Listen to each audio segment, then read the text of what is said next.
Hi, everyone, and welcome to our module on tests of significance. Many clinical studies compare group means, and they often find differences between groups. For example, they may find different mean ages between two groups or differences in the mean blood levels between two groups. And the authors of studies need to compare these differences and determine how likely it is that these are real differences and not due to chance. And the way people often say this is, are the differences statistically significant? This is what we want to know. So in the next few slides, let me try to give you an image of what it means when the difference between two groups is statistically significant. Let's suppose we have group 1 down here and group 2 over here on the right in this chart, and they both have a bunch of test results. So all the patients in group 1 have results clustered over here, represented by these black dots.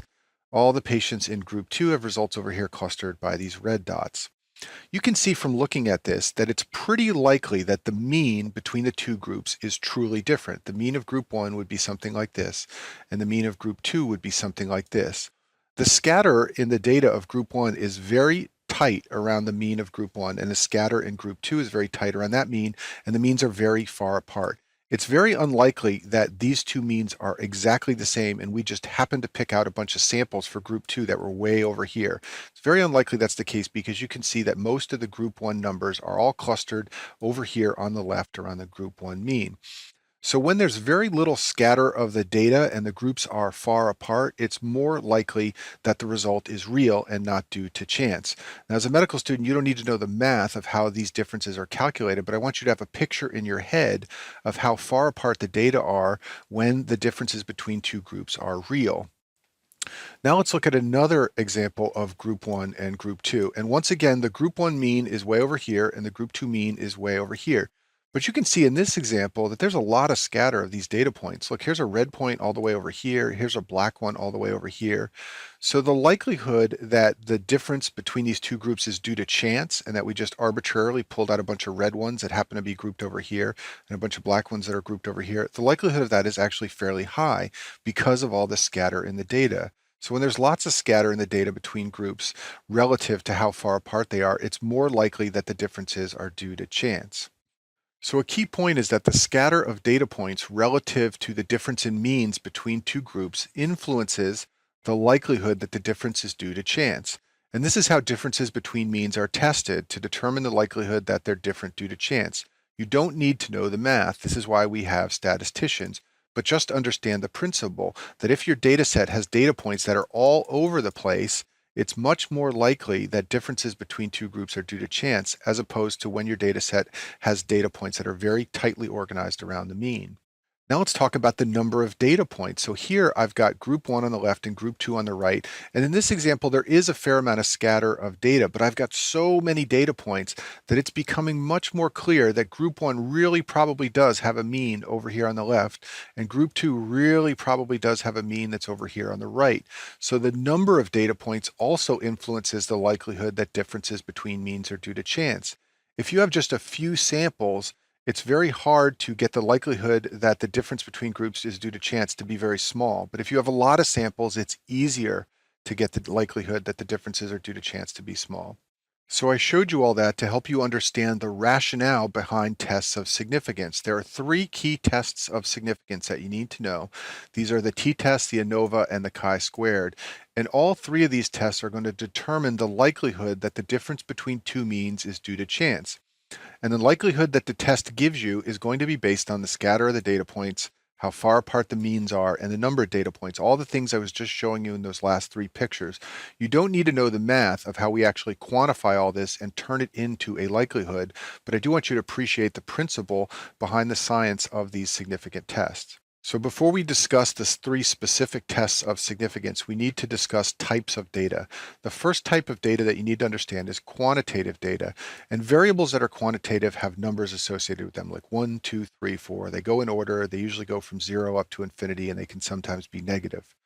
Other data are what's called categorical. So these are things like high, medium, and low, or positive and negative, or yes and no.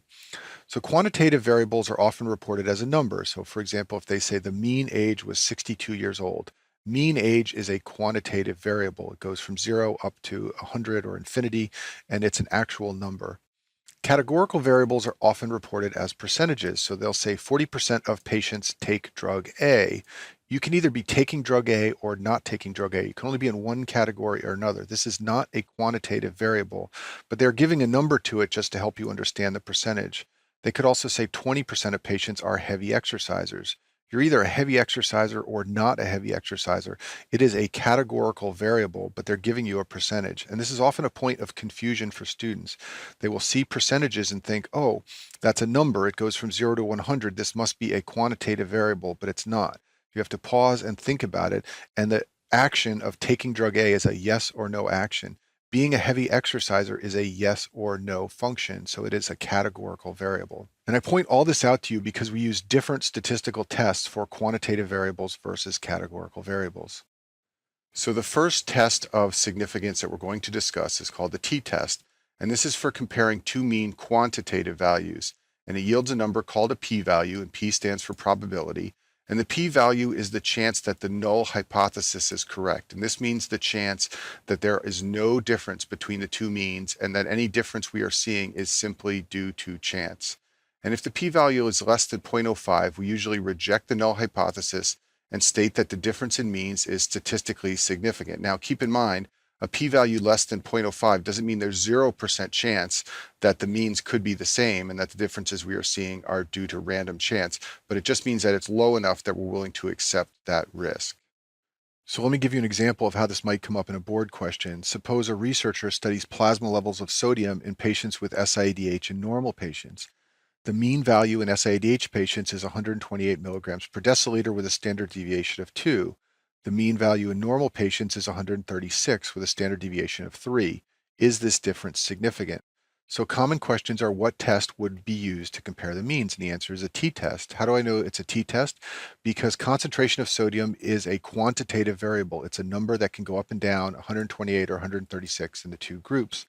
And then what p-value would indicate a significant difference between two groups, that would be less than 0.05. And remember, if the p-value is less than 0.05, it means there is less than a 5% chance that these two difference in means were due to chance alone and aren't differences in true mean values between the groups. So here's the same question stem, but now they ask you something different. They say, if the p-value is high and non-significant, why might that be the case? And the answer is because you need more patients. So remember what I showed you before. The more patients you have, the more confident you can be that the difference between the two means is real and not due to chance. So if you increase the sample size, you increase the power to detect differences. And I talk about power in another module on hypothesis testing. But the bottom line is that when you have more samples, you can be more confident that the difference in means that you are seeing is real. So anytime you get a non-significant p-value, you often need to go back and collect more data to determine whether or not you might actually have a true difference. Now let's talk about the ANOVA test. And ANOVA stands for analysis of variance. And you can think of the ANOVA as a t-test when there are more than two groups. It's used to compare more than two quantitative means. So suppose, for example, that we had a research study where they measured plasma levels of creatinine in non-pregnant, pregnant, and postpartum women. So there are three groups here: the non-pregnant group, the pregnant group, and the postpartum women. So you can't use a t-test when there are more than two groups. You have to use the ANOVA because we have three groups here. And the ANOVA test yields a p-value just like t-tests, and you can interpret it in a similar manner. And then the final test of significance is called the chi-square, and this is a test you have to use when you're comparing categorical variables. So you have to use this if the test results are not hard numbers. So the way this often comes up is you're asked to choose a statistical test for a data set. And when this happens, you have to carefully look at whether it's quantitative or categorical. And remember that slide I showed you a few slides ago where I went through quantitative and categorical variables.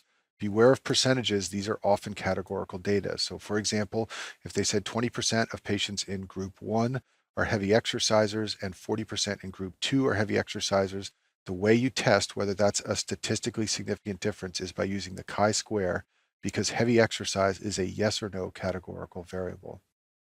So I'm going to finish this module by talking about confidence intervals. And to understand this, let's consider an example. Suppose 16 normal subjects have their blood glucose level sampled. The mean blood glucose level is 90 with a standard deviation of 4. So the question is, what's the likelihood that the mean glucose of another 10 samples would also be 90? Or another way to look at this is, how confident are we in the number 90 milligrams per deciliter? In the scientific literature, means are usually reported with something called a confidence interval. So, for example, a study may say that among study subjects, the mean glucose was 90 plus or minus 4, and that plus or minus 4 is the confidence interval. This is saying that the authors believe that if the study subjects were resampled, the mean results would fall between 86 and 94, that's plus or minus 4 from the mean, for 95% of resamples, and for 5% of resamples, the result would fall outside the 86 to 94 range. So let's talk about where they get that number from. So to calculate a confidence interval, you need two things. You need to know the standard deviation of your sample data set, and we represent that by the Greek symbol sigma. And you need to know the number of subjects tested to find the mean value, and that's n. So the confidence interval is going to be plus or minus z times sigma over the square root of n. And z is almost always 1.96. Most people report the 95% confidence interval, and for 95% confidence interval, z is 1.96. If you want to do the 99% confidence interval, which is rarely done, you would use 2.58 instead of 1.96. So what you do is you take your data set, calculate the standard deviation, calculate the n, and plug it into this formula, and then you know what the 95% confidence intervals are. So let's go back to our example, and it says that 16 normal subjects were tested. So right away we know the number of subjects tested, it's 16. And then they said the blood glucose level was 90 with a standard deviation of 4. So they've given us the standard deviation. So we have all the things we need to calculate the confidence interval. And then the question asks, what is the likelihood that the mean glucose level of another 16 subjects would also be 90? Well, let's calculate the confidence interval. So that's plus or minus z times sigma over the square root of n. But remember, z is almost always 1.96, especially for 95%. The standard deviation is 4, and the square root of n is the square root of 16, which is also 4. So this is going to be 4 divided by 4. These numbers are going to cancel out, and we're going to get plus or minus 1.96, which is basically plus or minus 2. So our confidence interval is plus or minus 2. This means that there's a 95% chance that the next 16 samples would fall between the mean value of 90 plus or minus 2, which is between 88 and 92. So that's the way we can state our confidence in the mean value that we got from our sample set. Now let me make an important point here. Don't confuse the 95% confidence interval with the standard deviation. In the module on basic statistics, I told you that the mean plus or minus 2 standard deviations contains 95% of samples in a sample data set.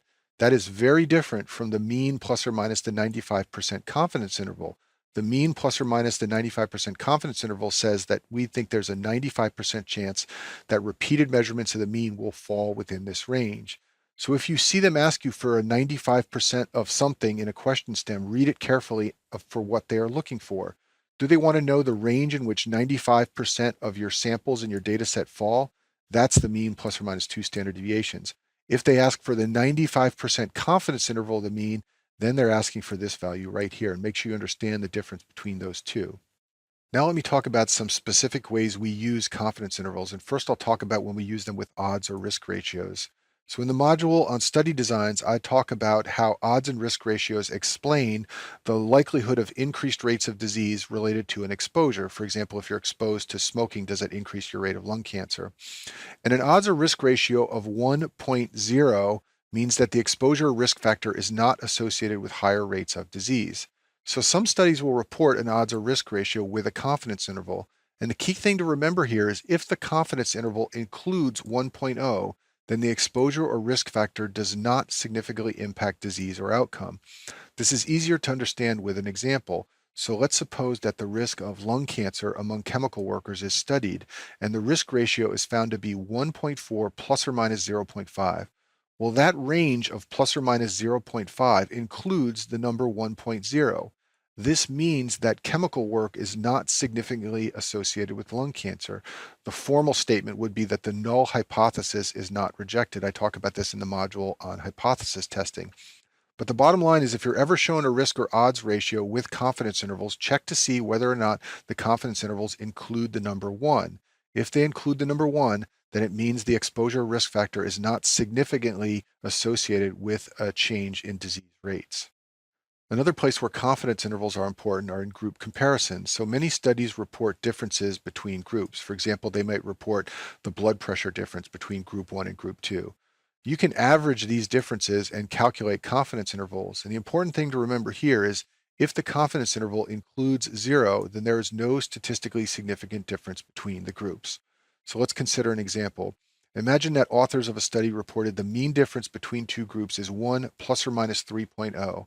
Well, plus or minus 3.0 from 1 includes the number 0. This means that there is no significant difference between the two groups. This is very similar to saying that the p-value is greater than 0.05, or the formal way to state this is the null hypothesis is not rejected. So remember that anytime you see confidence intervals around a mean, look to see whether it includes 0. Another way that confidence intervals are important for group comparisons is if the ranges overlap. And the key point here is if the ranges of two groups overlap, there is no statistically significant difference. So let's suppose, for example, that group 1 had a mean of 10 plus or minus 5, and group 2 had a mean of 8 plus or minus 4. You can see that 10 plus or minus 5 goes from 5 all the way up to 15, and that includes the number 8 in the second group. So these confidence intervals overlap. And when this occurs, this means there's no significant difference between means. This is very similar to a p greater than 0.05 for a comparison of means. This is often shown in clinical studies in a chart. So imagine that we had the blood glucose level here along the x-axis, and then we've got group 1 right here and group 2 right here. What they will do is they will show you the mean represented by a dot, and then they'll put little lines out at the side to represent the confidence intervals. And then group 2 will also have a dot with little lines out to the side. Now, if these lines overlap, then the differences are not statistically significant. But if these lines are separated by some distance in space along the x-axis, then the confidence intervals do not overlap, and this means that the differences are statistically significant. So just to finish our example, imagine for a second case that group 1 had a mean of 10 plus or minus 5 and group 2 had a mean of 30 plus or minus 4. Well, you can see that 10 plus or minus 5 does not come anywhere near 30 plus or minus 4. These two intervals do not overlap. This means that there's a significant difference between the means, and this is similar to p being less than 0.05 for a comparison of means. And that concludes our module on tests of significance.